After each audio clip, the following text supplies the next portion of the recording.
दर्शक बंधु मिशन शक्ति अधीन ओडिशा रे समस्त काम करथवा सीआरपीओ ईसी कर्मचारी मान सरकार करने जाऊँच बड़ घोषणा।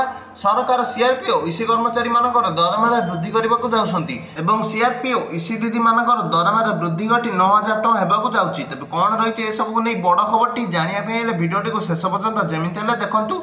जदि चैनल टी नुआ कर तेज चैनल टी लाइक और सब्सक्राइब करने पाखे दिया बेल आइकन टी ऑल सेट कर दिंतु।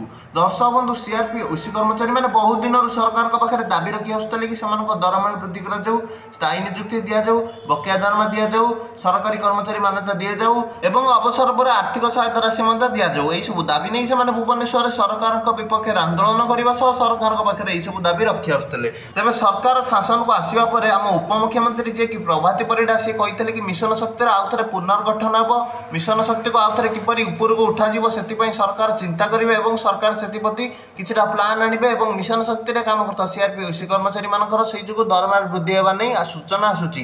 विशेष सूत्र मिलता सूचना अनुसार मिशन शक्ति काम करता सीआरपीओ ईसी दीदी मानकर दरमाटी वृद्धि हो 8000 टकर 9000 टଙ୍କା होगा जाऊँगी और दरमाटी जहाँ पूर्व पाते ता बढ़ी 8000 टଙ୍କା 9000 टଙ୍କା होगा जाऊँगी विशेष सूत्र सूचना मिलूँ। यह आज सीआरपीओ ईसी कर्मचारी मान बड़ खबर टी भिडियोटी जब आपको टिके भल लगा तेल भिडियोटी को लाइक चैनल सब्सक्राइब कर दिंतु।